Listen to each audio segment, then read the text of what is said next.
So here we have the body pretty much finished. All the side body is sewed on to the inner legs and the underside, and you have the feet sewed on too, and it's basically starting to take shape and it can even kind of stand up on its own. And from here we're gonna basically, first we have to stuff the tail. I have the tail right here. So this is what the tail looks like unstuffed, and I'm just going to put some really lightweight stuffing in it just from an old pillow ripped up.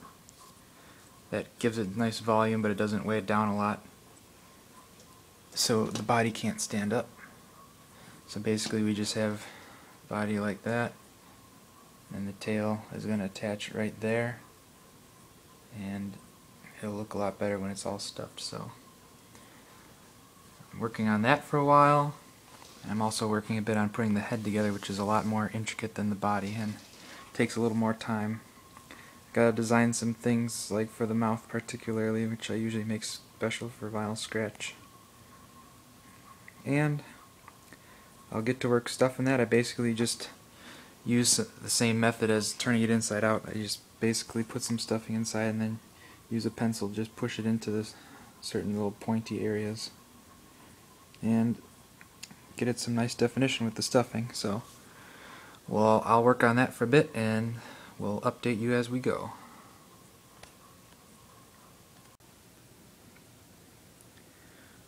So here we're a lot more farther along in the progress. I attached the tail to the body and then stuffed the body, and then basically you have a nice base here. This body would stand up on its own and the tail was already stuffed. Now I'm just attaching the stuffed head to the body. This is about the final steps, other than the last just finishing touches. I've got one part of the hair attached already right along the back of the head, and the top part of the hair I'll sew on once the head's on the body, just to make it easier, though it gets really cumbersome in the way. And right now I've stitched about halfway along the neck, and sometimes, depending on how it looks when I'm done, I might need to redo that because sometimes it gets ugly. And right now the head's kind of tilting because I need to stuff it a bit more. Right now I have a little understuffed around the neck just to make it easier to sew. But I'll go around the other end. I tend to start in the middle, so I have a nice, make sure the middles line up, and then I just work my way around all the way to the back. Now I'll probably start from the back and work my way again to the middle. And then once, I'll probably leave a few inches open, just put some final stuffing in there to get everything done. Make sure it's nice and stuffed tight, because then the head stands up better and you can put more weight on the head with the hair.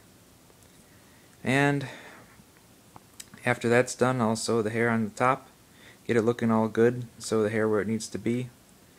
And finally I'll have to make the glasses, which is just something I tend to leave for the end because I want to get the pony done first of all. But I'll show you the finished product once the rest of the hair is on and once the head's sewn completely to the body, and then we'll have our finished product. So here we basically have the finished product. I just have the hair pinned in place just to give me an idea of what everything looks like, and I'm pretty happy with what I'm seeing right now, so only a few adjustments need to be made. Eventually I'll sew, like where these pins are here, I'll sew the hair to the face with some thread just to keep it in place and give me something a little more permanent and solid than just pins holding it together.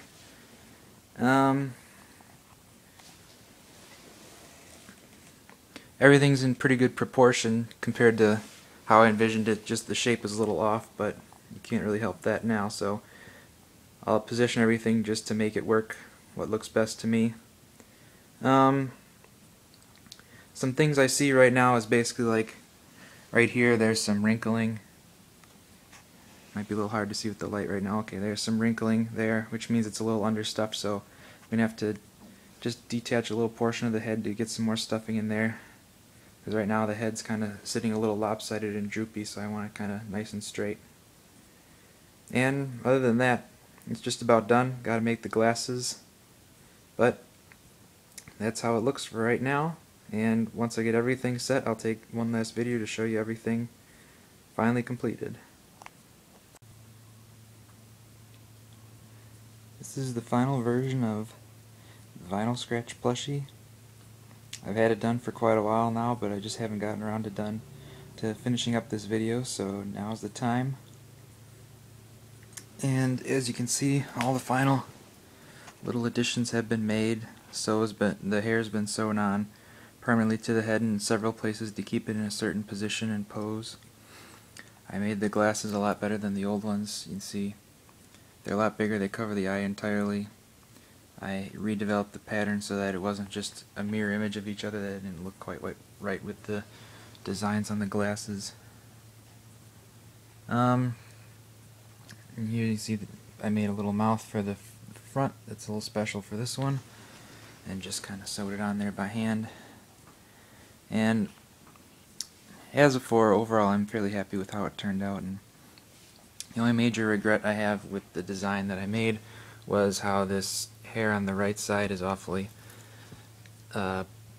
bunchy, or not bunchy, but thick, and it's not quite so airy as some of the other bangs.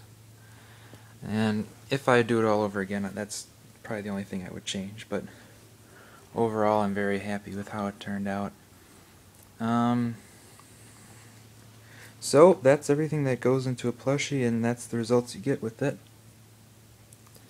I mean, that's probably the last one I'm making for quite a while, and it's definitely a lot of hard work and a lot of know-how, but in the end it's worth it.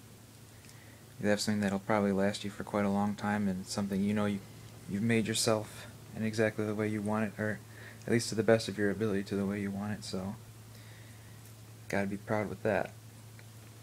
So I'll take the time now to just give you a few more shots of the plushie and take the time to sign off and say, hope you learned something from this, hope you enjoyed it, and hopefully you can make your own plushie with it using this advice. And as always, if you have any questions or comments, just feel free to ask, because I don't have a lot of people watching me or following me or anything, so I'm usually pretty free when it comes to advice and comments and stuff like that, so feel free to contact me with those regards. And hope you enjoyed this series, because it was a little extra time to make, but I think it should be pretty helpful and interesting to a lot of people who have been asking for it, so I hope everyone enjoyed it.